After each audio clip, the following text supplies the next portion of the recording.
Tonight on Joy News Prime, 956 COVID-19 cases recorded in the last 24 hours. Active cases now 2,428. Meanwhile, the Ghana Medical Association is calling for urgent scale-up of COVID-19 testing and contact tracing for all positive cases. Also, police in the Upper East region shoots and kill 34-year-old man at Akpetia in the Talensi district for its alleged connection with the killing of 2 police officers at Zuarungu. It's a led operation that the anti-armed robbery squad, together with the Upper East Regional Police Command, launched investigation into the matter, had a lead that one of the suspects who committed such crime was hiding in a community known as Patia. Also, suspected armed robbers gunned down a mobile money vendor and steal at undisclosed amount of money at Konongo in the Ashanti region. So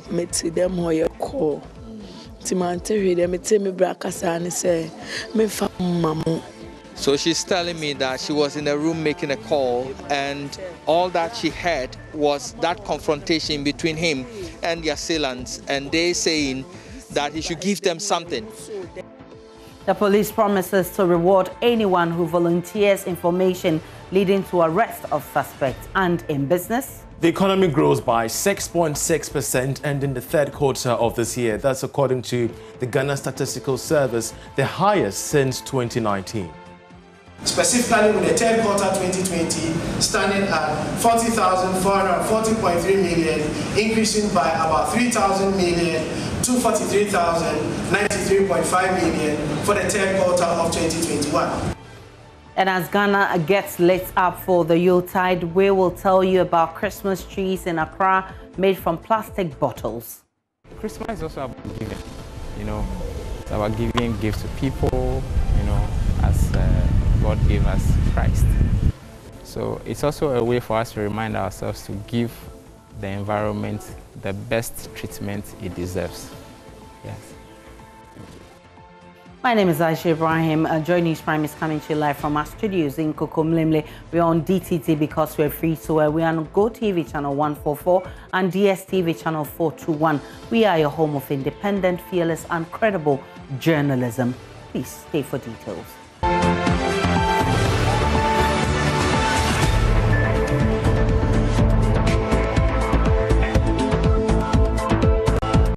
Many thanks for choosing us. COVID-19 cases in Ghana on the uptick. There have been 2 major updates. First, 437 new cases and then 509 new cases. Latest figures from the Ghana Health Service show there are currently 2,428 active cases. And here you are on the dashboard. 509 cases new, active cases 2,428. Confirmed cases 133,555. Recoveries now 129,862. And deaths have they are over 1,000 now, 1,265. And then you can see those red circles in the map. Ashanti region and the Greater Accra region topping the list. We're told that Ashanti region is recording its 4th wave already, and the Ghana Health Service is warning the country could be recording a 4th wave if we do not check. The Ghana Medical Association is calling for urgent scale-up of COVID-19 testing and contact tracing for all positive cases, as well as strict isolation and management of infected persons to help break the chain of transmission. In the last few hours, it's been sharing a statement with us. I'll read excerpts of the statement. It says it will go ahead to enforce its latest restrictions on large... Okay, so that's the Ghana Health Service giving you that. But the statement by the Ghana Medical Association says that in the last couple of weeks, our COVID-19 testing sites and health facilities have witnessed a sharp increase in number of positive cases over the last 1 week, especially in Greater Accra and Ashanti regions, with alarming daily positivity rates ranging between 40% to 50%. This escalation in cases is likely driven by the Omicron variant of the SARS-CoV-2 virus, which is highly proven to be more transmissible than hitherto dreaded Delta variant, which dominated our third wave of COVID-19. This is a very worrying development which calls for concern by all well-meaning Ghanaians, especially as we enter the Christmas and New Year festivities with their characteristic mass events and celebrations that tend to bring huge numbers of people together. Ghanaians are therefore entreated to visit health facilities to get tested if they have headaches, extreme fatigue, fever, and other flu-like symptoms, and as much as possible, desist from self-medication, especially for improving malaria. It is utmost important that as we enter into Christmas, New Year period, we take these facts into consideration to avert a fourth wave.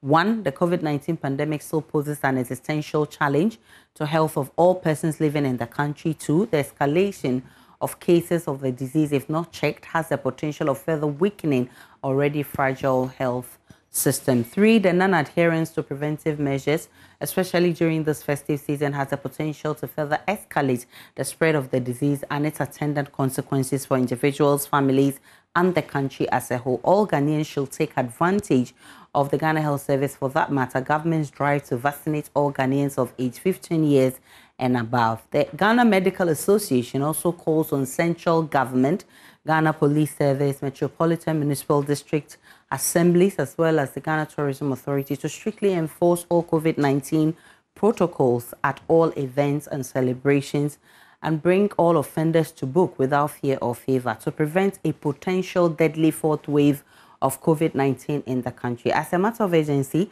social activities such as parties, nightclubs, church services, market activities, funerals, and other mass gatherings of such nature should be regulated or restricted. Failure to do this may have dire consequences for all of us come the year 2022.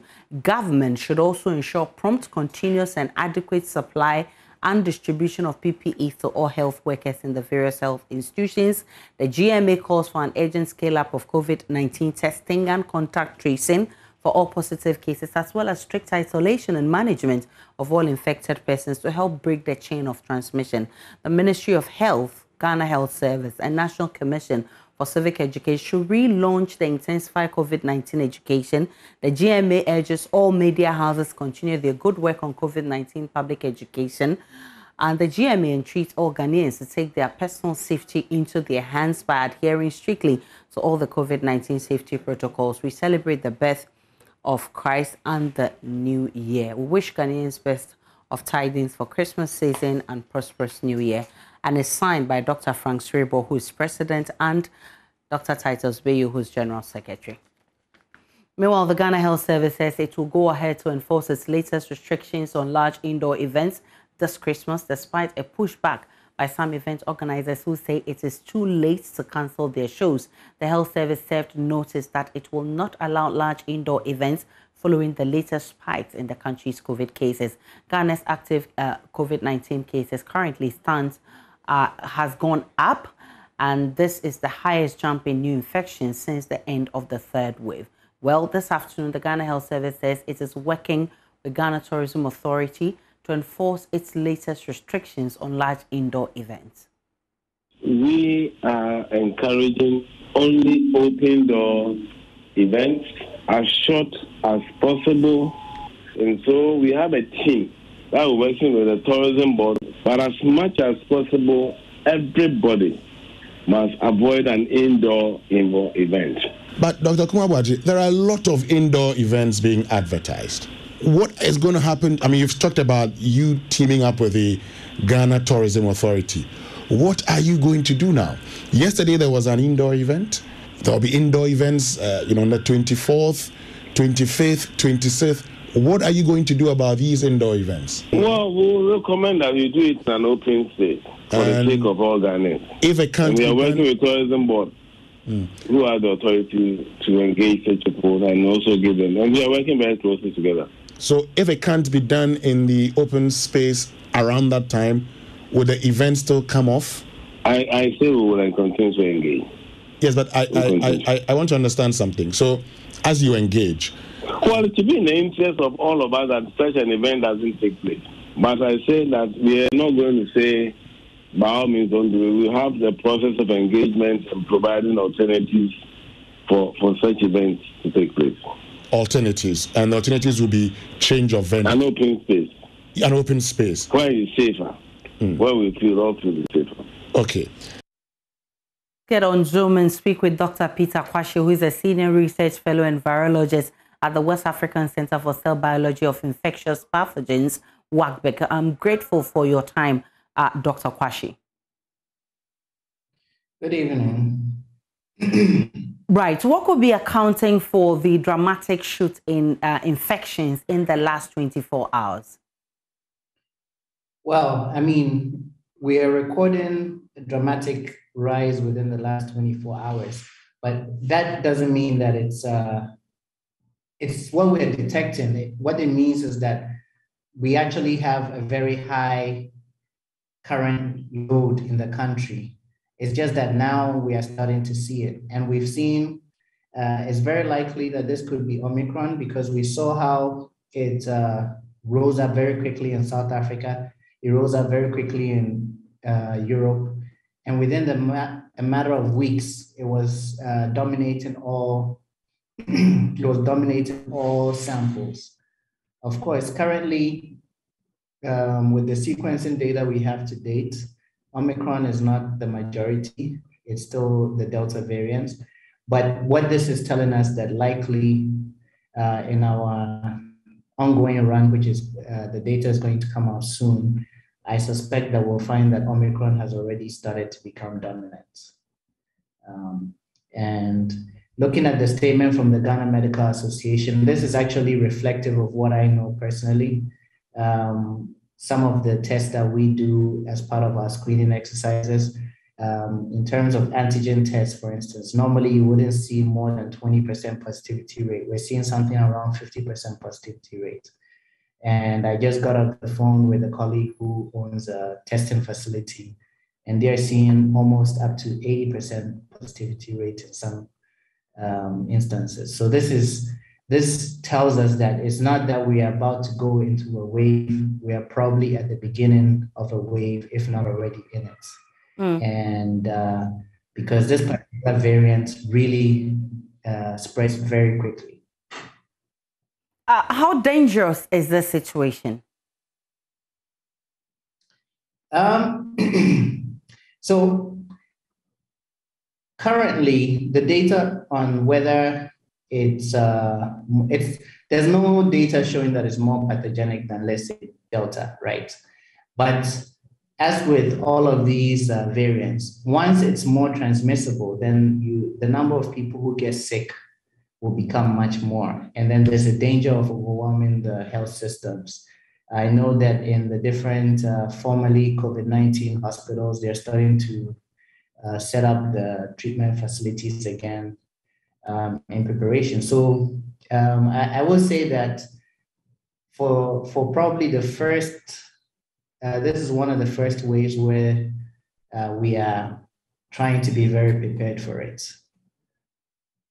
Well, let's look at the Omicron variant and the Delta variant, because you've spoken about right now having more Delta variant, but new figures could show that Omicron is dominating. What's the difference between these two? So they share a lot of similar mutations, but the main thing with the Omicron variant is that it has within the spike protein, which is the protein that the virus uses to attach to the human cells, it has up to 32 different changes. So from the original spike, Delta, I forget the exact number, but I don't think Delta had more than 20 changes within that protein from the original. But so this means that your immune system, and all these changes are around the place where your immune system would recognize this virus. So it means that this virus somehow is evading your immune system. And yet, so far, it doesn't seem to be causing more severe disease. And I think that's also in part due to the vaccinations, because a lot of the new cases now are people who have been traveling, and those people have been vaccinated. Now in Ghana, we only have a vaccination rate of about 5%. If people who are not vaccinated start to get Omicron, there's no telling what we will see, right? In the countries where Omicron has spread and where we have data, they have high vaccination rates. So this is another indication that we should really ramp up, and people should line up and run to get vaccinated, because we don't know what's going to happen when the masses who are not vaccinated end up getting Omicron. Now we're told that we need to cut down on events. It looks like it's going to be difficult. I mean, if you look at the whole list of things that the GMA is advising that the public do, it's for us not to go to large gatherings, and also ensure we are around areas that have ventilation. This will be difficult. What do you advise with what you know from where you sit? So, I mean, I think the advice of the GMA is in order, and it's in line with everything that we've been advising since the start of the pandemic.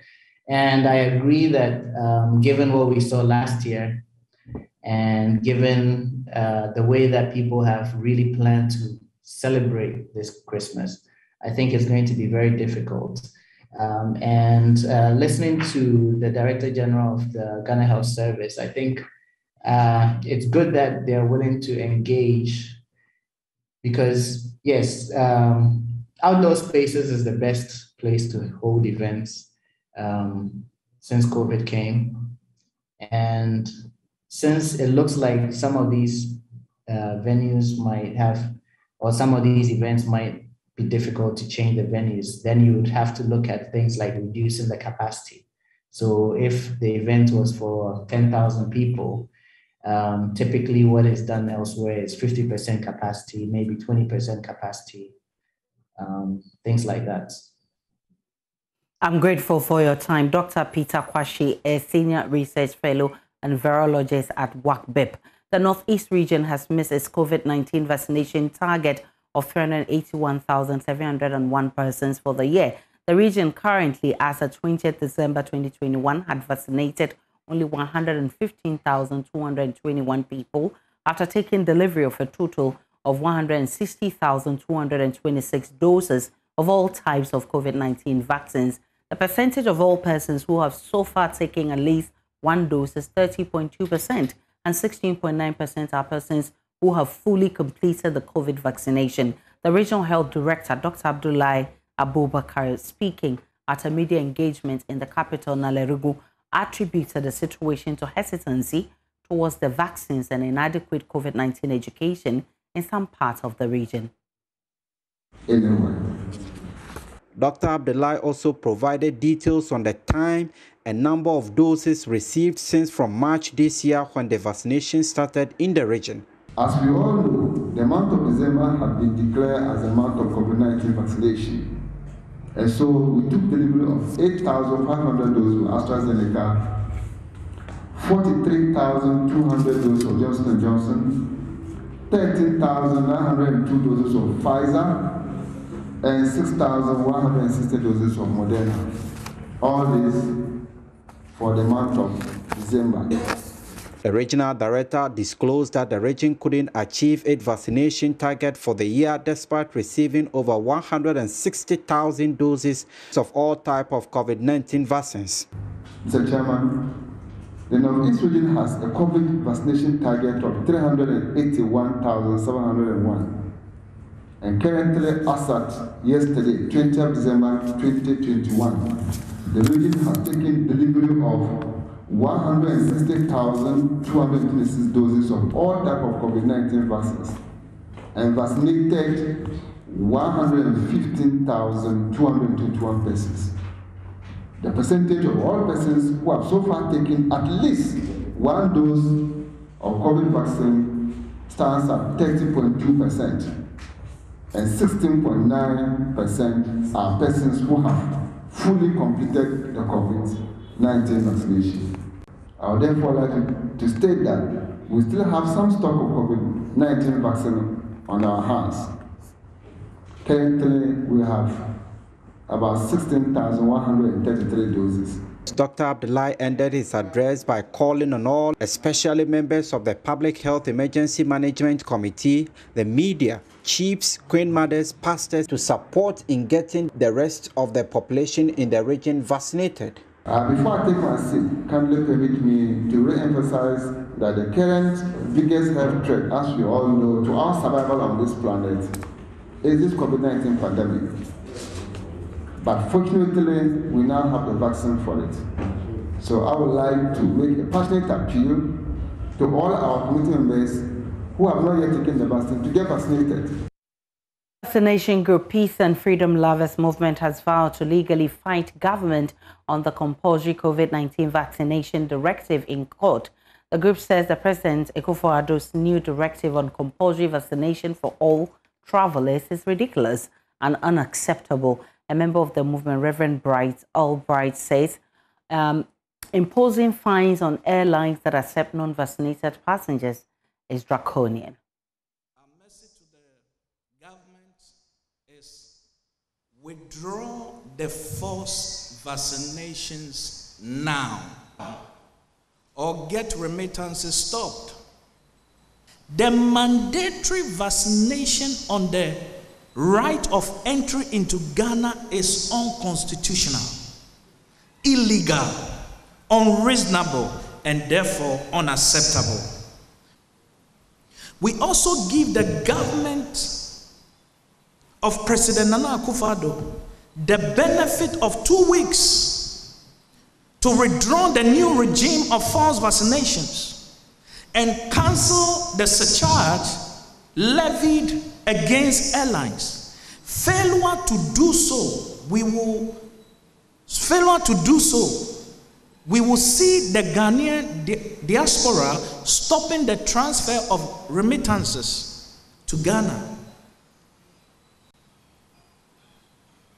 until the government withdraws the new regime of mandatory vaccinations. We know that Ghana is the second largest recipient of remittances in Africa. In 2007, remittances to Ghana through official channels totaled $117.6 million. By 2018, it had risen to $3.8 billion. This is how much the government is getting in foreign currency from members of the Ghanaian diaspora, whom it is now punishing with forced vaccinations. We are also determined to fight the government in court for the withdrawal of the unwarranted and draconian forced vaccination. We are consulting lawyers to take up the matter in court. The Greater Accra Regional Minister Henry Korte is also directing heads of the various MMDCEs in the region to intensify the strict adherence to COVID-19 safety protocol measures as a means of reducing the spread of the virus during this festive season. Speaking today at the last council meeting for 2021, the minister gave an update on his outreach project, SP Greater Accra Work Agenda.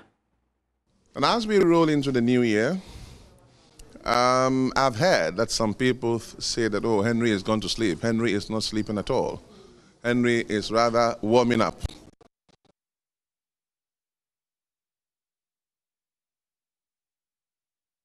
Very fast. The president has issued the safety protocols, and they still hold. I have directed the MMDCs to, as a matter of urgency, go back to their respective assemblies, work with the stakeholders to ensure that people would adhere to the COVID.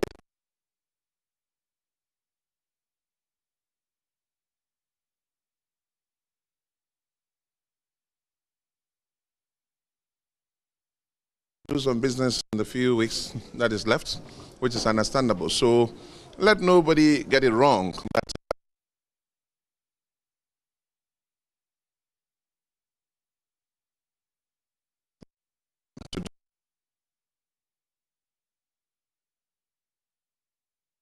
Assemblies work with the stakeholders to ensure that people would adhere to the COVID protocols, and I want to believe that same will be carried out. Because we are getting to the Christmas festivities, we thought it wise to allow the traders to do some business in the few weeks that is left, which is understandable. So let nobody get it wrong that we have relented in our efforts to make Accra work. No. Rather, we think that it's Christmas. Let us allow them to do business. But I can assure you that from middle of January next year, we'll come back full breach, and I say full breach, on the issue of Operation Clean Your Frontage. The city response team will be going to training very soon. It is expected that the first batch will pass out by the end of January, and then hopefully, transfer sites would have been ready by then. We are reliably informed that about 19 of the assemblies have so far provided sites for the transfer plants to be built there. It is our hope and prayer that by the end of January, all the 34 assemblies would have benefited from the installation of the transfer sites, and then we can come back to the drawing table and restrict the movement of Aboboya from the high streets and the principal streets. Until that, the restriction on the motorway still holds. And I say that no Aboboya should ply the motorway. All motor riders are supposed to abide by the traffic rules or regulations. Red means they have to stop. Motorbikes cannot drive through the red lights. If they do so, the law enforcement agencies will have to do their job.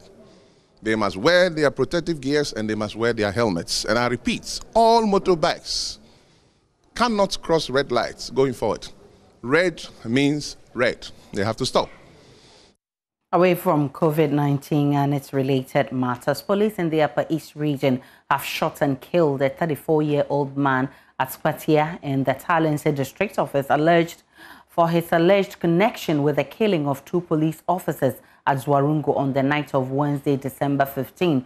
According to Upper East Regional Police Public Relations Officer ASP David Fiankochri, the suspect, now deceased Simon Yendong Nawak, tried to escape when officers of the law tried to arrest him to assist in investigations. He said police intelligence had uncovered that Nawak was possibly one of the robbers on the fateful night when General Constable Emmanuel Akowa and General Constable Adam Sule were shot and killed at the armed robbery scene, with one of their bodies partially burnt by flames from the exploded patrol motorbike.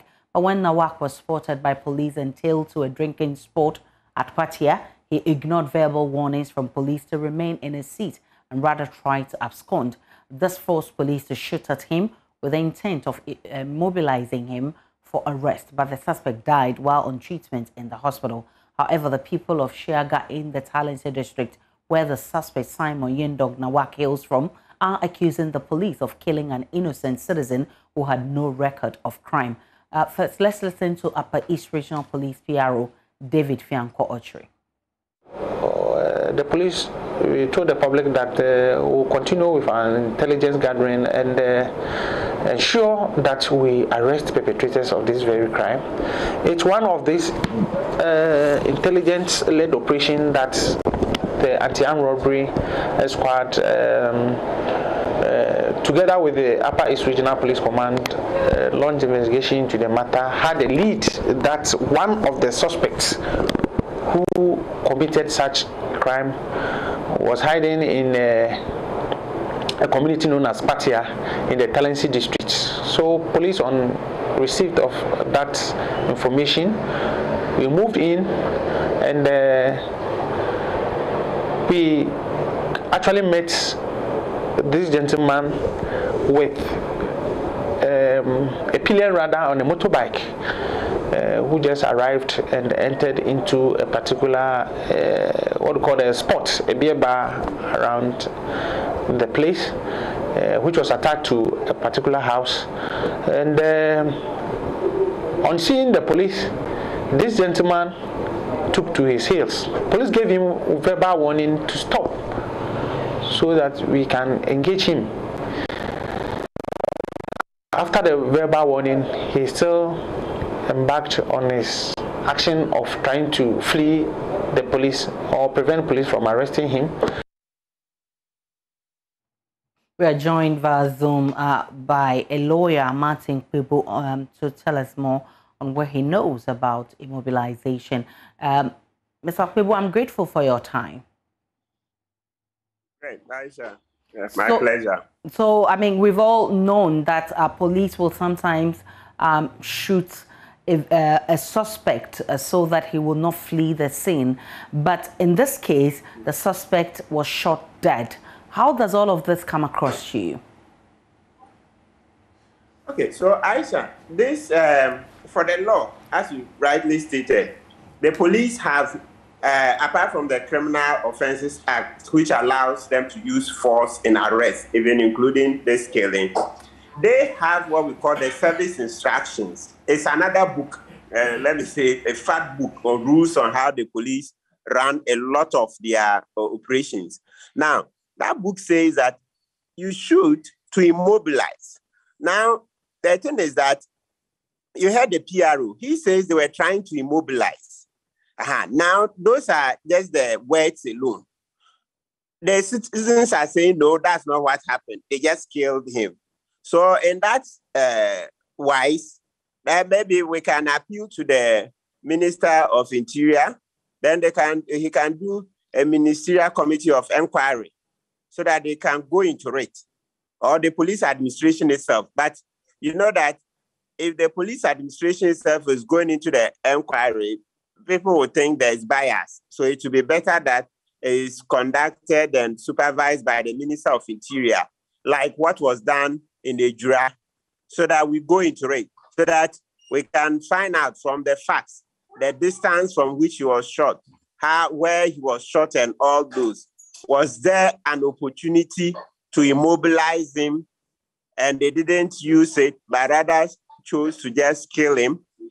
It's through a thorough investigation that we can unravel the facts. Then we will see what actually happened.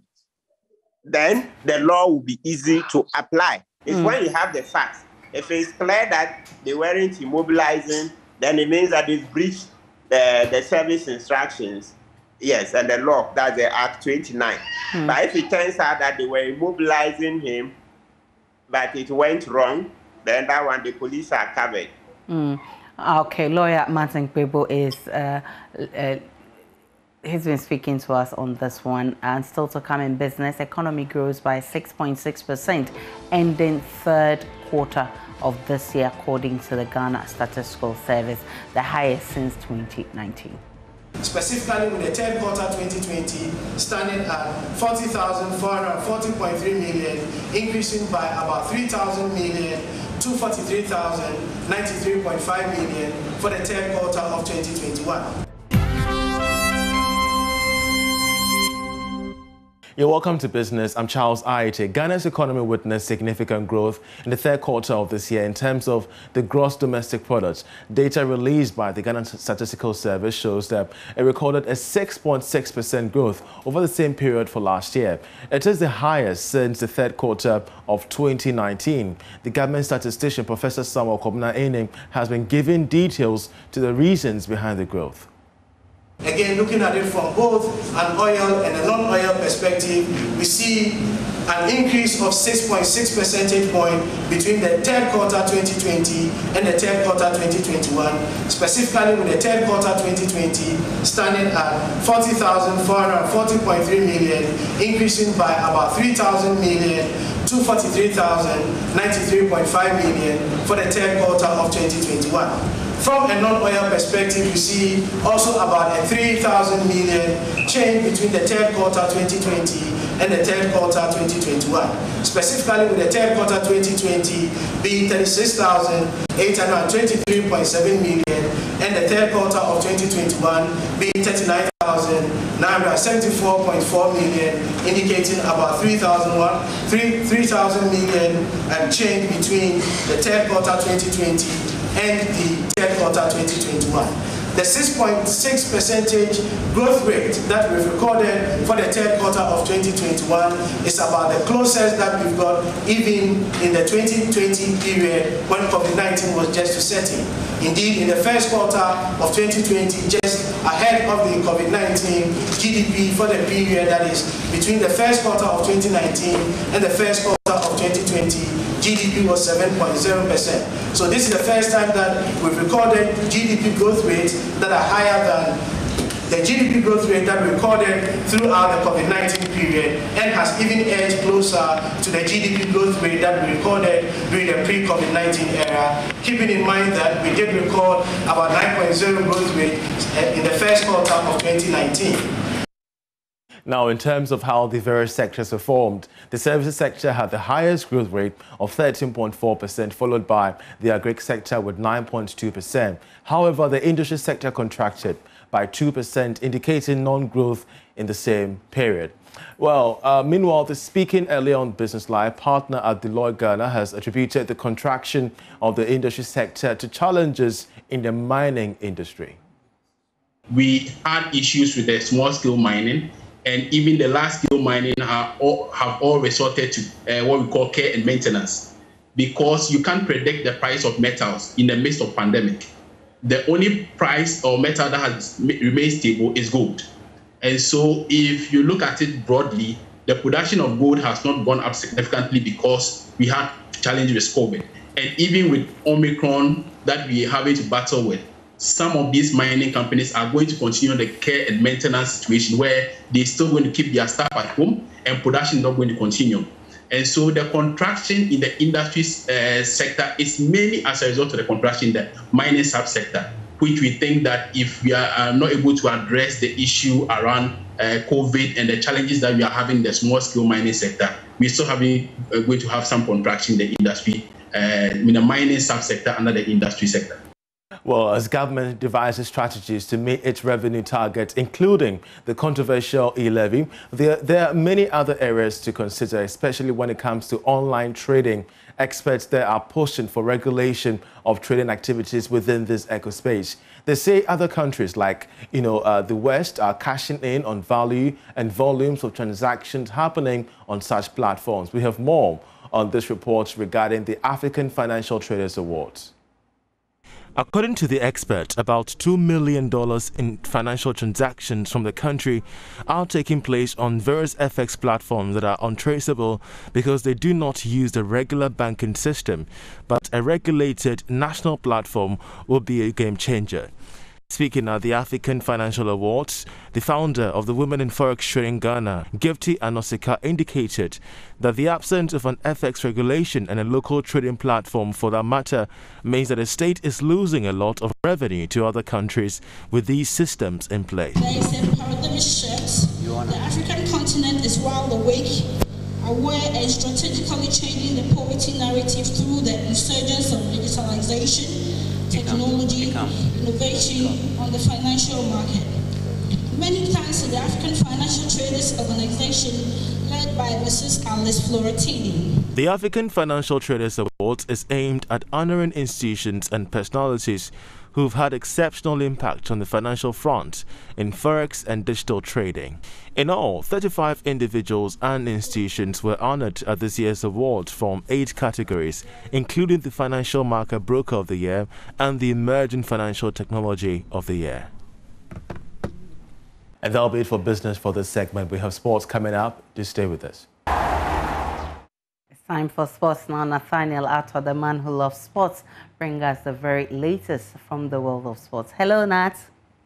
How are you doing? Aisha, and yeah, I'm great. What about you? I'm doing great. Take it away. All right. Thank you very much, Aisha, and thanks so much for staying here with us on Prime. My name is Nathaniel Ato, and I bring you this big dose of sport. Now, let's begin from the corridors of the Ghana Football Association, where over 60 members of Congress have unilaterally or have so far taken a decision to amend a part of the statutes that were adopted at the last extraordinary Congress that was held back in 2019. We've got a special Joy Sports report for you. Though the Executive Council of the football governing body did not approve the extraordinary Congress, the members who convened amended Article 26 of the statutes, increasing the size of Congress from 124 to 148, with regional football associations, RFAs, to be represented by 3 delegates each at a Congress, while 20 Women's Premier League clubs shall have a representative each. The meeting, which was chaired by Bonon Ahafo, RFA chairman Ralph Jamra, had former GFA Vice President and 2019 GFA Presidential candidate George Fie and Wilfred Kweku, former Management Committee Chairman of the Black Stars, in attendance. The group also amended Article 27, the area of authority, adding Clause Q to the article, which mandates Congress to have the power to approve and issue regulations for organization of all competitions of the GFA. The current structure of the Executive Council, recognized by Article 37 of the statutes, has also been amended, increasing the size of the council from 12 to 20. This means each RFA shall have a representative at the powerful decision-making body of the Football Association. Other notable amendments are Article 39K, which gives powers to the Executive Council to approve and issue regulations governing the condition of participation in and the staging of competitions organized by the GFA, and the transitional provisions captured under Article 81 of the statutes. Joy Sports Aspect Intel, the GFA will not recognize the amendments made, as the meeting was deemed illegal. Well, that was a report by Joy Sports Asari Bediakun there. Let's do some more and talk some boxing, because the CEO of Box Office Promotions, Alex Ntiamwa, has been speaking about boxing next year.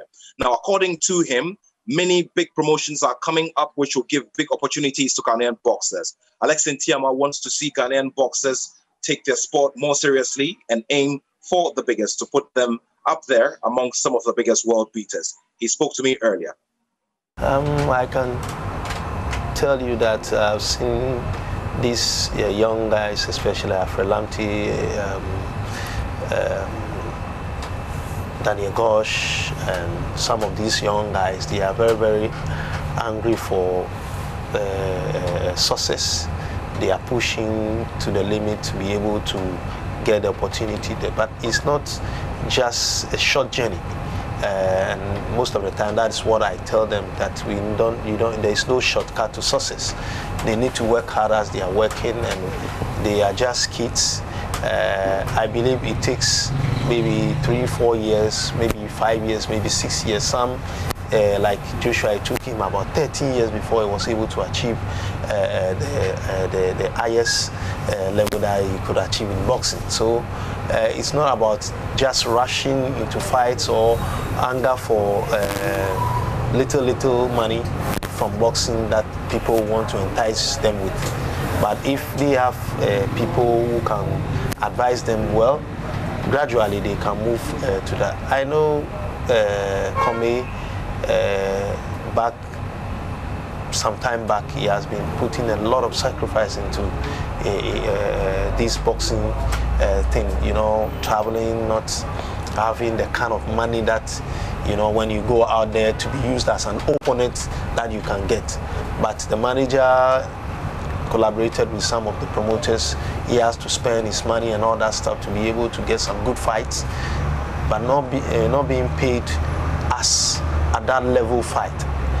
But it's a way of building, you know, the resume to get the highest thing that he could be. And by God's grace, he was able to win a world title. Right, so that's it for now for sport. We'll be back with some more right here on Joy News Prime. My name is Nathaniel Atto, and I have love for sport.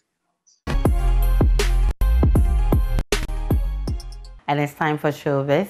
Becky is here. Hello, beautiful. Hello to you, Aisha. How are you doing? I'm good. And after the Bim Nation... Yeah, the Bim Nation had a Bim concert. With a Bim friend, yes, Beanie Man. And, you know, it was an amazing time to be alive, Aisha, because Samini was there, Beanie Man was there. We had Focalistic, the performances, you know, it's like, it was a really, you know, you surreal had moment. fun. I did. I decided imagine. that I need to dance off all the stress. And so when Stonebwoy said, "There must say one God," or then he said, eh. So here is a report. Okay. By yours truly. You're overwhelmed. I'm just drowned in the whole spirit. So you can only be calm. The spirit of brotherliness, the media, the friends. You can imagine how many people have thought about me today and have reasons to pull up. It's humbling. The much-anticipated 2021 edition of the Bim Concert took place at the Grand Arena with over 20 musicians gracing the stage and thrilling hundreds of music and Stonebwoy lovers that thronged the venue. The performers, one after the other, gave lovers who were mostly fans of Stonebwoy what can be described as electrifying performances. Among those who mounted the stage to entertain the audience were Adam, Kwakase, Kinata, Dope Nation, Episode, as well as gospel musician Empress Gifty and many others. Then came the icing on the cake, the Bim Nation president, Stonebwoy.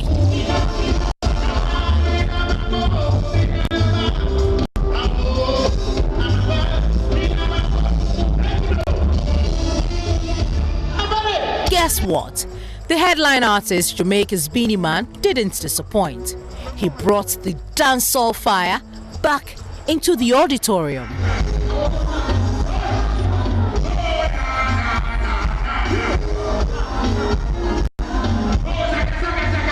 Stonebwoy's godfather in music, Samini, also represented on the night and added more color to the event.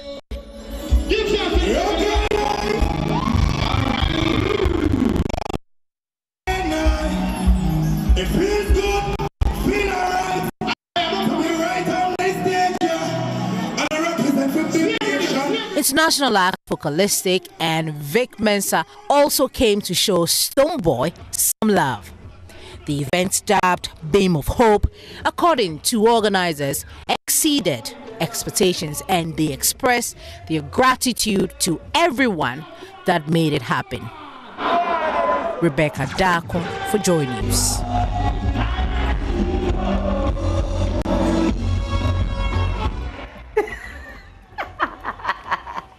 Bim Nation. Oh goodness, I can imagine how I had fun. I got home 6 a.m. this morning. Good for you. Yeah, and we're back. Okay. But at the same event, so I caught up with some of the entertainers who passed through, and we spoke about their year under review, what 2020 means to them, and what they've achieved and what not. 2021. In 2021, what they expect to do in 2022. Yeah, I like to hear that. 2021, God has been good to me. I had 2 singles, and I've released new one that is Why is doing very good.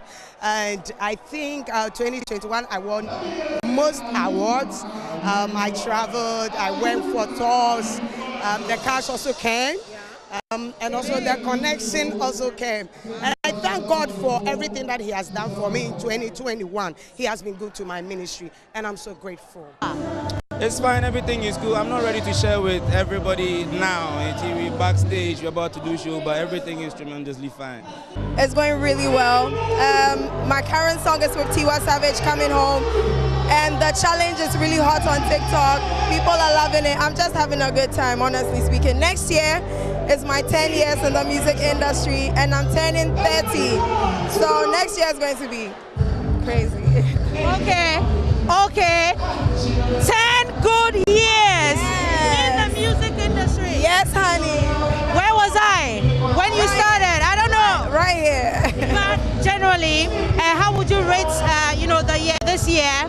I know that your coming home song is what's banging now, but you know, when you look at your musical journey, 10 years, which will be next year, how would you rate Miss V's 2021? I've just been going this way, and the best part about it is my self-discovery along the way, and just coming into myself, being more confident, and just doing what I want to do for a change. It's all about me, so I'm just excited. It's been a good year. No, Charlie, we just leave it to God. We thank God for taking us through 2021. 2020 looked like, Charlie, more squad go die, but we still there here, you know. And 2021, at least now we have shows going on. Stonebwoy is having a concert like this, so yeah, Charlie, it's just blessings on blessings. It's been filled with a lot of work and a lot of reward. So I'm really thankful to God, you know. I know that you have, the December is almost over, and I know that you have a couple of shows. This is your major show, but in all, 2021, how would you, you know, rate the year?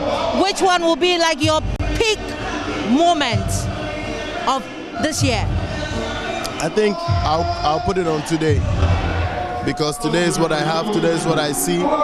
Today is when I have the opportunity to do the most. So I thank God for today. And the other moments have also been amazing and have led to today. So I'm thankful. Amongst the tours in Europe, the tours in UK, the interviews in Europe, the media tours in Africa, I'm grateful.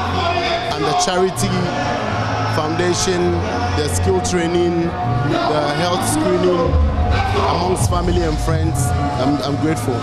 It's here. My 2021 is exciting. I get to meet all the superstars, and you don't. Sefa, how you doing? Arlene, I'm fine, thank you. I know you had an incredible year. I know, because Charlie, but tell me, how do you feel 2021? I'm sure 2021 has been a blessing for me. 2021 has indeed been my year. 2021 has been everything to me, and as I said, this is my growth year. I'm still growing, I'm still learning, so we are still in the growing process. What will be your big, you know, moment in 2021? Don't tell me it's the Sarkodie collaboration. That is my biggest moment. Everybody knows about me. That's my biggest moment. I always say I love Sarkodie so much, not because he's an amazing artist, but because he's a legend. Everybody who knows him knows Sarkodie is a legend. And I had one of the biggest artists in SA, DJ Tirat, on my song. So, I mean, I'm made for life, so guys. So. You know, it's been a great year.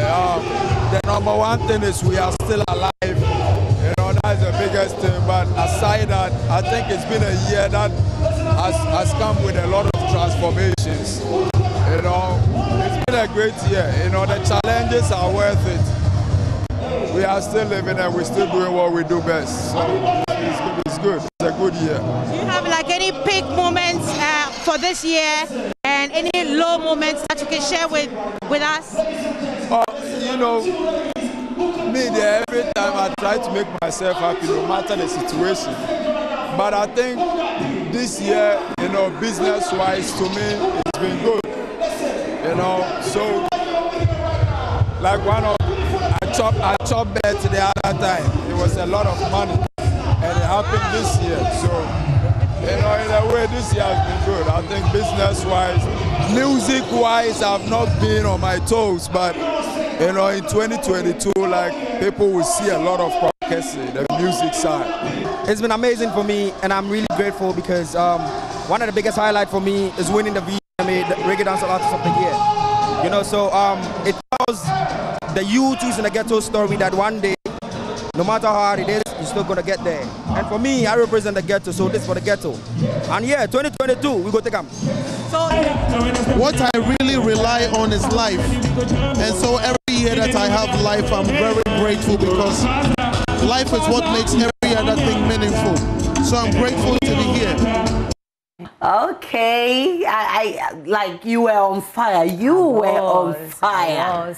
That's what I do. Do you ever run out of energy? No, I don't. When you work on the Joy News channel and you work with producers. I know, right? You work with producers such as Jojo, you have Evans Mensah, you have Abla, you have Araba. You can't run out of energy. Oh, goodness. You don't have to run out of energy. They give it to you. Yeah, because they're expecting the content. They're expecting the news. So while compelling content. Compelling content. So whilst you're enjoying yourself and you're having all the fun out there, you need to produce compelling content like the way I just did. But Aisha, let's move on. Let's talk about actress Megan Good, because she has said that she is getting a divorce from her husband, Devon Franklin, an award-winning producer, after 9 years of marriage. The two got engaged in May 2012 and later tied the knot in June 2012. The Harlem star announced her divorce in an Instagram post. Megan indicated that after much prayer and consideration, quote, "We have decided to go into our future separately."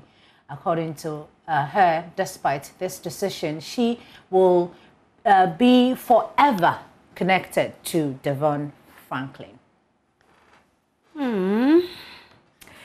It's so sad, you know, to think that 2022, I'm getting married to, I don't know who. It's so sad. You don't that know who you're getting married to. Well, it's in the pipeline. I mean, you have to think about all those things. A lot of people. So whilst we are thinking about getting married, some people are, you know, thinking of coming out of marriage. It's quite sad. Yeah, I loved. You know, I've been following them. They pray together. You know, they've really inspired. But it looks like they really understand each other. They're still friends. Listen, if it's not working, move out. Yeah. But Aisha, do you know that? I mean, how do you stay together for like 9 years, separate, and tell me that you guys are still friends? I don't want to be your friend anymore. Wait till you get to that bridge, you will understand what it is. Thank you so much for bringing us Showbiz, and that'll be it for Showbiz.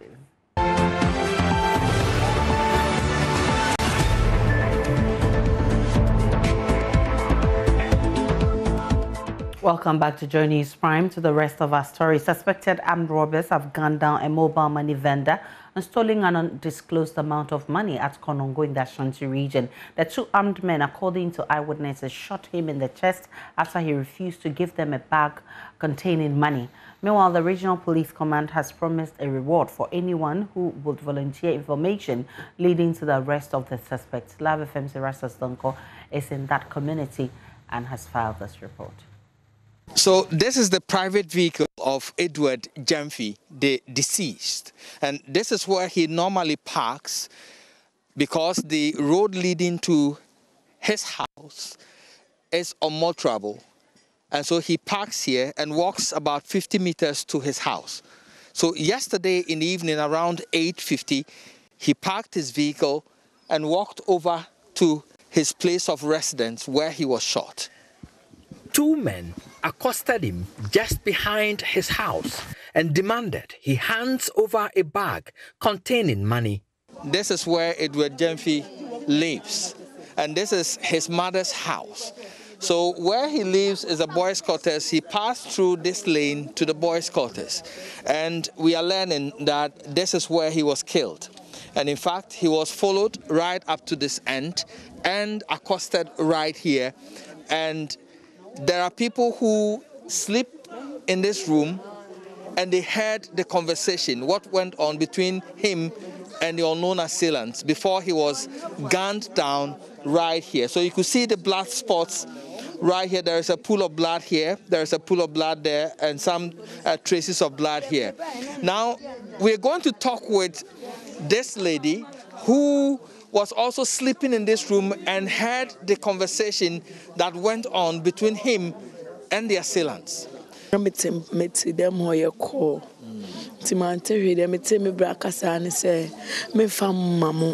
So she's telling me that she was in the room making a call, and all that she heard was that confrontation between him and the assailants, and they saying that he should give them something. And he said he wouldn't give it to them. She heard the loud bang of the gun, and then she rushed out of the room with a cloth, and she said she wanted to come to his aid so that she would tie the place where he was shot But when he came in, he was already dead. So within, I think 1 minute after shot, I knew 1 minute. Because he shot in the car inside, so maybe 8. He knew 1 minute, but maybe no. He left behind a wife and 4 children. The youngest is 2 months old. Akria Ampofwa is his wife. 450 million thousand. There are people who needed their money. It was around 45,000, and they were the same people he promised that he was going to withdraw the money for them. And so she believes that these same people may be behind the people who shot him.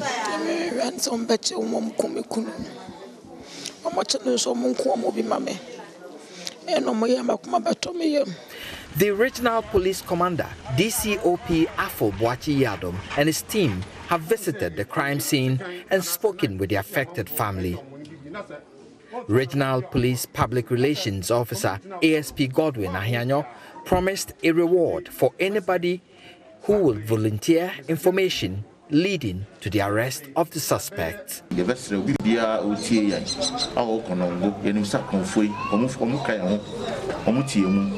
they can say, to be few, someone who could be someone.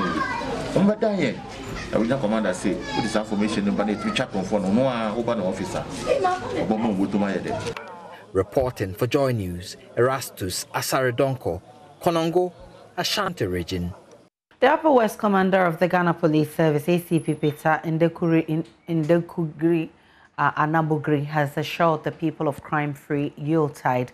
He said personnel in the region are prepared to work to ensure that criminals are smoked out of their hideouts. ACP Peter Ndekugri gave the assurance this morning after personnel engaged in riot march dubbed Show of Force. Joy News Upper West correspondent Rafiq Salam has more.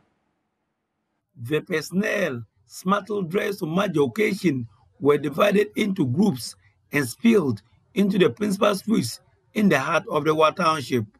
They engaged in brisk walk, hop from one end of the road to the other, guns pointed to the sky, amid singing on top of their voices. Fire, make a fire. Fire, make a fire. Led by the Upper West Commander of the Ghana Police Service, ACP Peter Ndekugri Anabugri, and a dozen of other senior police officers, the presence of the personnel is felt by the over 200,000 residents in the Wa municipality. The personnel finally converged at the Upper West Region's Command Headquarters after 2 hours of the route march and addressed by the Region's Chief Security Officer, ACP Peter Ndekugri Anabugri. We are up and doing. We are up to the task. We are ready before, during, and after the festive period. And so they should be assured that we are going to protect them. They are going to go about their businesses without fear and panic. And that is why this route march this morning. So I don't have much to say. What I want to say is that the morale was very high. And this is a sign that all of you are well prepared and you are ready at any time, anyhow, anywhere to combat or weather the storm. He said the police are prepared to work above themselves to ensure that all criminals and their elements are smoked out from their hidden holes. We are not just normal police. We are practical and reliable and trusted Ghana police. And we are ready to give the public what they deserve from the police or what they demand from the police. And what they demand is safety of their lives and their property. And so this route march is a show of force for the time for them to rest assured. You were following and you heard what the public were saying. They were being encouraged, they were happy seeing us in our numbers. Then they will get to say, oh yes, the police are up and coming. And for that matter, they will sleep soundly, they will walk about freely, and they do everything, whatever they want to do, they will freely without fear or panic. The Upper West Region Police Commander noted that crime rate in the region has gone all-time low, assuring the public that they will do the needful to ensure that the region remains peaceful. You and I are here. You know what is happening. It's as cool as water. the town is as cool as water. I'm not exaggerating West.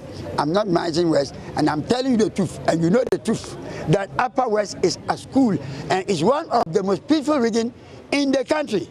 This one is on media. I am not telling lies. They know. Upper West is the most peaceful region in this country. And I want to assure them it will continue to be the peaceful region until the kingdom comes. We are not ready and we are not prepared to allow any miscreant to take this region for granted. And so we are out and we are ready to face the criminals boot to boot. Reporting for Joy News, Rafik Salam. Wow. I'm back here in the studio in Accra. My name is Aisha Ibrahim. Now, Christmas trees have almost always been made out of expensive, exotic materials that put cost beyond many who may want to decorate their homes for the Yuletide. Woman is seeking to change that and also help tackle one of the country's biggest environmental problems, plastic pollution. My colleague Justice Baidu went to meet him. Plastic bottles have become a problem for many in Ghana, choking gutters, filling up waterways, worsening the country's already big environmental problems. Here, inside the academic city university in Accra, plastic bottles have a different use. So this is a receptacle. It's an industry academia partnership. What we wanted to do was that we wanted to create a sustainable strategy for waste segregation. Because the bigger problem when it comes to plastic pollution is not plastic waste being available in the environment. That's not the bigger problem. The bigger problem is being accessible to recycling facilities. Makafui Awuku is a serial entrepreneur and engineer. 5 years ago, he started making Christmas trees with plastic bottles. I realized that when people see the plastic waste being used for upcycled items, it changes their behavior without you even speaking to them about it, because they can see the visible plastics in the installation. And the Christmas tree installation is one of the most amazing installations we do every year. So every year we identify a couple of public spaces, we weave the tree with a couple of volunteers, and then we put lights in them, and we have it installed, and it can be there for a couple of weeks or months. So that's just one of the outlets when it comes to upcycling. And it's a sustainable outlet because after we install the tree, when we are done, we can remove the bottles and then pass it on to other recycling programs. This is the Achimota School. It is one of the country's oldest and best high schools. And it is here that Awuku's organization is partnering young students to teach them how to build Christmas trees from plastic waste they create in the school. We have a 20-foot tall tree with a base of 7 feet, made up of about over 1,200 plastic bottles, recycled right here in the school. And as you can see, it's really beautiful. And it's all by just one initiative, recycling. The plastic in itself is very intriguing if you look at it, because the situation in the world now is global warming, and that's brought about by wrong plastic management. If you go on the seas, you realize fishermen are catching more plastic than fish, and it's very appalling and sad. If we practice proper waste management, I'm sure we can catch more fish and enjoy our Christmas. If we had all Christmas tree made with plastics, it's going to save Mother Earth. It's going to save Mother Earth of the waste degradation, plastic waste degradation it would have experienced, choking of drains, gutters, and all of that, as we see every time. And this is the best example for the nation to emulate. When these trees are lit up in the night, it is a sight to behold, as seen on the Instagram pages of the Achimota School. For me, Christmas means more of people taking time off to spend with loved ones. Food, laughter, happiness, networking, catching up, rest, So anything we are able to do to help, get people more relaxed, a little bit less stressed, and having something exciting to talk about is wonderful. Ewuku plans to work with more schools to bring the innovation into other parts of the country. So this Christmas, if you see a Christmas tree up your street or anywhere in town, be sure to check. You may just be looking at a Christmas tree made from the bottle you dropped somewhere. Justice Beidou, Joy News, Accra. And it's just 2 days to Christmas, and the annual beautification of the Liberation Circle and other principal streets of Accra with lights is back.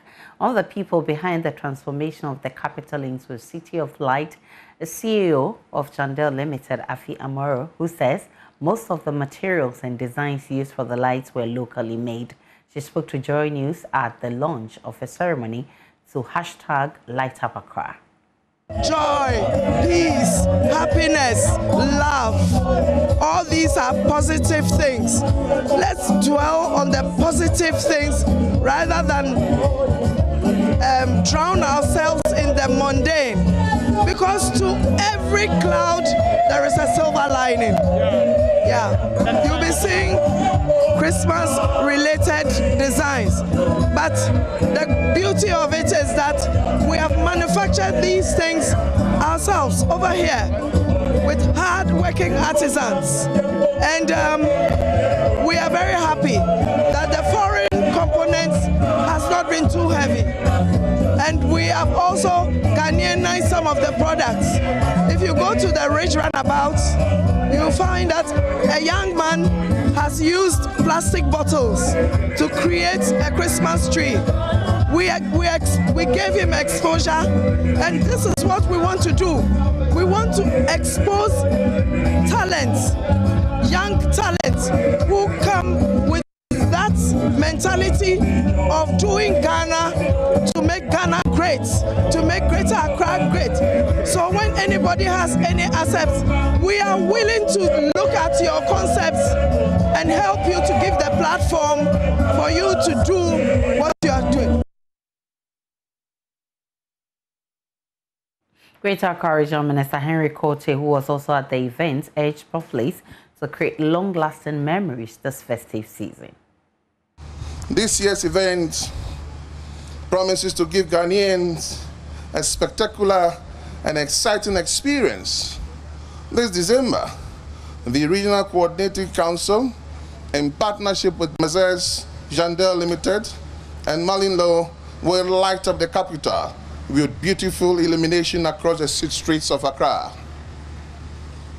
The Light Up the City 2021 will enhance the Christmas celebrations as a high point for the festive season and bring excitement within the city. All lights go up in Accra as we mark our Christmas season memorable with our friends and family. We are bringing you the best experience you have been waiting for in a livable city such as Accra.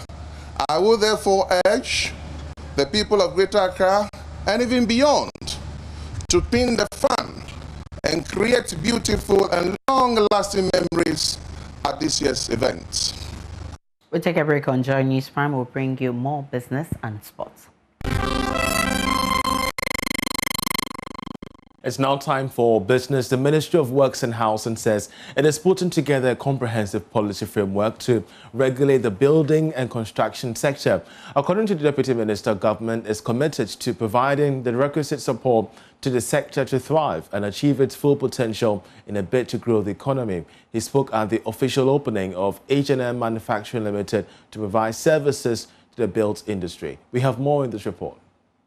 As ministry responsible for the building and construction industry, the Ministry of Works and Housing says plans are far advanced to review laws governing the sector. According to the Deputy Minister, Abdullah Abubakar, this has become imperative to improve the building and construction sector's market offering.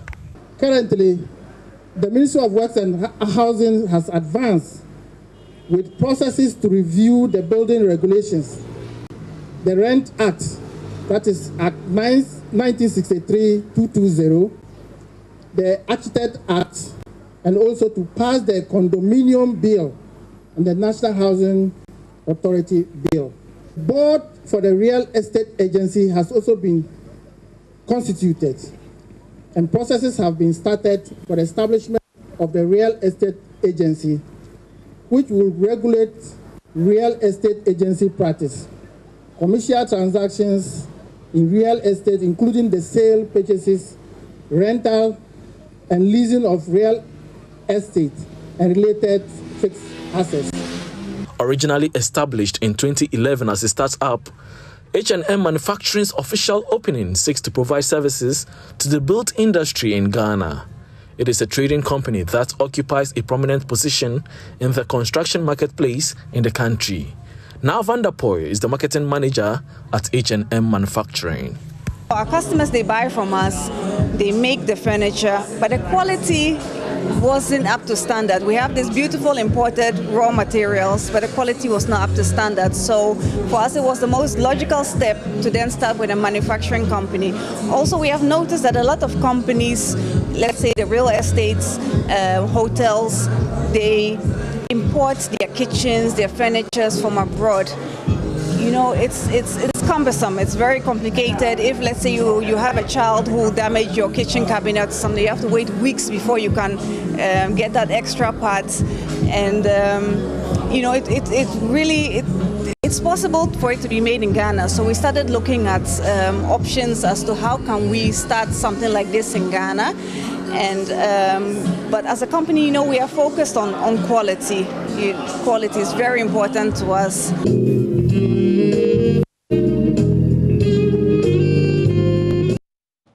Brighton's Industries Ghana says its aim is to create an enabling environment for Ghanaian engineers in the glass and facade industries to prevent the exploitation of foreigners into the local market. This, according to the General Manager, Erike Didier, will provide a platform for local engineers to operate. We have more in this report. The existence of the newly Ghanaian glass and facade manufacturing company will help prevent the importation of glass into the country. At the launch of the glass and facade industry of the Legon-Ibri Road in Oyarefa, the general manager of the company, Erike Didier, said the company is aimed to compete. We went into the glass business because we realized that in Ghana, most of the companies that are in Ghana, even if some of them have a Ghanaian facade, yeah, the engineers behind, the managers behind, most of them are foreigners. What it does is that even if you are a Ghanaian or you are an African, you have the capacity to do the business or you have the capacity to build yourself, you know, you are never being given that platform to access. Okay? So Britain Industries is coming in on a different level. What we are trying to do is we are building a 90% Ghanaian company who is giving Africans, who is giving Ghanaians the capacity to rise to the level of managers, engineers, site managers, operators, and so on and so forth. You can see that in our factory here, all the machines are being 100% operated by Ghanaians. Okay, what it means is that these operators, when they will bring other people and train them, who are also going to learn the trade, who are also going to train other people, and then the capacity building is increasing, and everybody is going to be able to do something at least in Ghana. He also added that women will be given the maximum opportunity to work at the engineering plants. If you look around, the ladies in white, 40% of the staff in Britain are female. Okay, so most of the sales, marketing, we have engineers, we have project management people, all of them are female. In some companies, when you go there, you see that there's a majority of male people. Why? Because in this industry, they have the perception that it's a heavy lifting industry, it's a difficult industry. Maybe we female cannot do that work, but we believe that women can equally do what men can do. That's why we are giving them the platform to also express their talent in that sense. Britain is a producer of tempered, laminated, insulated and single-pane glass systems for commercial and residential buildings. It fabricates high-quality aluminium composite panels for building facades. The Crops Research Institute of the Council of Scientific and Industrial Research has received approval to release 2 new tomato varieties for cultivation in Ghana. Now, this follows years of research by scientists from the Institute with financial support from the Korean Program on International Agriculture and the government of Ghana through the Obatam Pakers program. We have more in this report. Certified seeds of new varieties which have been christened CRI Kobna Kobna and Kopia Tomato would be available next year to enable farmers to have access for cultivation. The new varieties took 55 days to mature, unlike the current varieties which took approximately 80 to 90 days to mature. Dr. Michael Kwabno, a senior research scientist at CSIR, said a yield per hectare is 20 tons, 3 times the yield of the current varieties, which normally would produce 7.5 and 10 tons per hectare. Addressing farmers at a training workshop on the cultivation of the new tomato at Akomadan in the Ofinso North municipality of the Ashanti region, Dr. Say, the lead researcher, said the new varieties would enable farmers to produce the quality and quantity of tomatoes Ghana needed for both domestic and industrial use. So as a research institute mandated to work on tomato, we started working on tomatoes to actually get some varieties released. Went through a process we call pure line selection, and so we picked the line for our own farmers field, took them to our research institute and began to work on them. As I speak, we have received approval to release 2 of these varieties, and then they agreed to name it CRI Kwabna Kwabna and then Kopia Tomato. Now, unique about this variety is that one, it's early maturing. That is, it takes 55 days after planting to see it mature, which is earlier than the local farmers. The one that the local farmers have been growing would take between 80 to 90 days. And so we say it's early maturing. 2, the yield is very high. We are recording 20 tons per hectare, which is twice or thrice what the farmers are getting. Farmers are getting between 7.5 to 10 tons per hectare. And so our variety is yielding very high. And that's where in both major and minor season. But of course, you need to get a good agronomic practices to get the potential of the varieties. Apart from this, our variety is tolerant to certain disease. More importantly, what we call tomato leaf blight. So we're looking at both the early and late. So in the rainy season where we have high incidence of this disease, our variety is able to tolerate it. So despite the symptoms that you see on the field, we still get appreciable yield.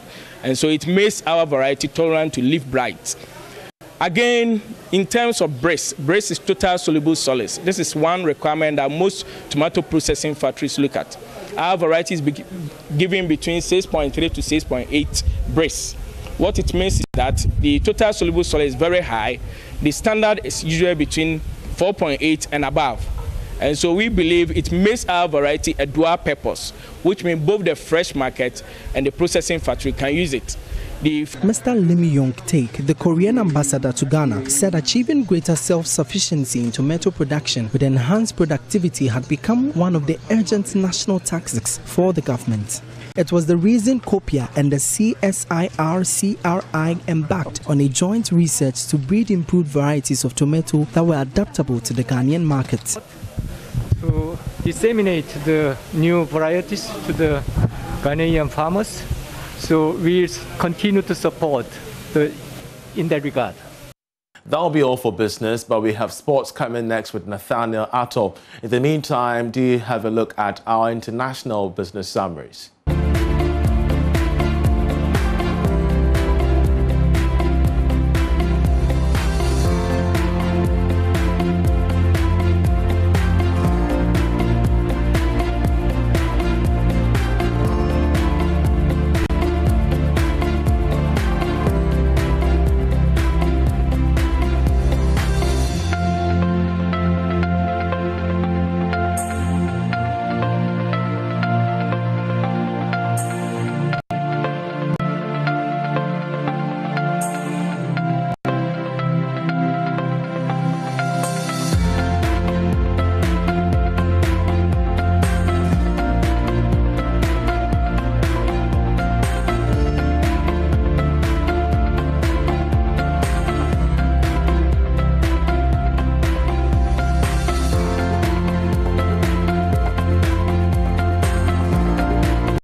Thank you very much for staying here with us on Prime. It's time for another dose of sport, and we go straight to the corridors of FIFA, where FIFA President Gianni Infantino is talking about the rescheduling of the Africa Cup of Nations calendar to suit other leagues around Europe.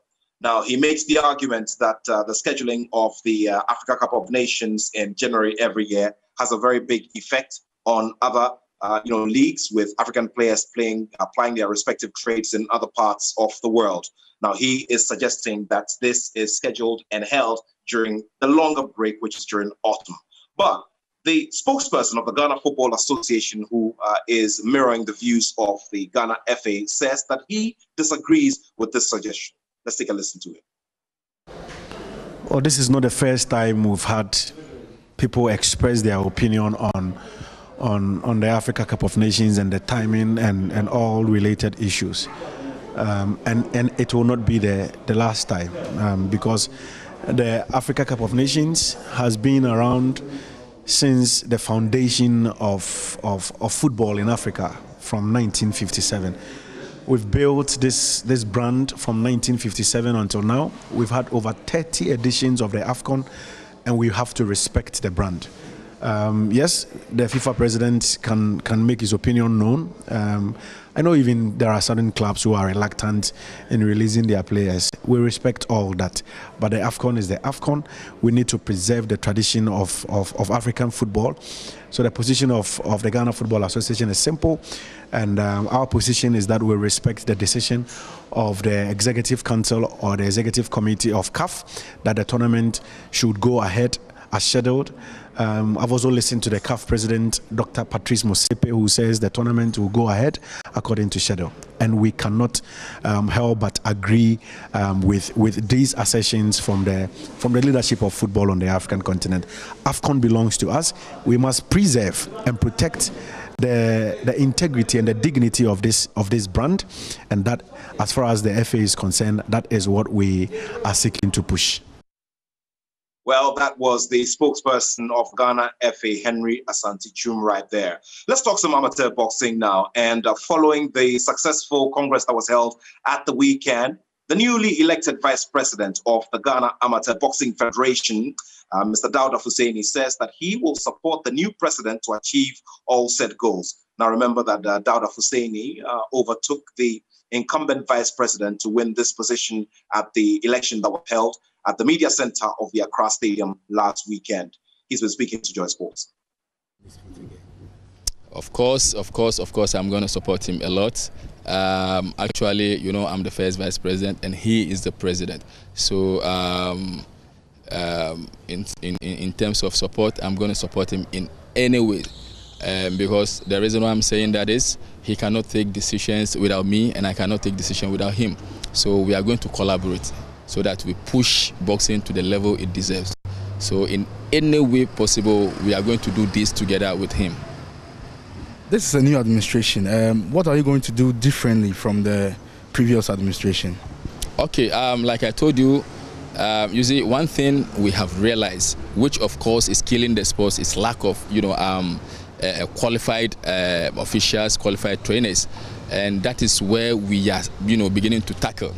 That is when we start working. We are going to tackle that aspect so well, because we need to get quality officials and then quality trainers, people who will be much more invest in the game, people who can identify talent, who can build up talent, because we need talent to bring laurels to Ghana. So we need to get people who are capable, who can train quality boxers in order to go to international games and bring something better to our motherland Ghana. The future of amateur boxing is very, very bright, extremely bright, because we are bringing dynamism, we are bringing a lot of new things in the game. And then I'm assuring all Ghanaians and the stakeholders that this time around, in our administration, we are going to make sure we put the wrong rights, and then we put everything in its way or in its path, so that we make sure we bring back the glory days.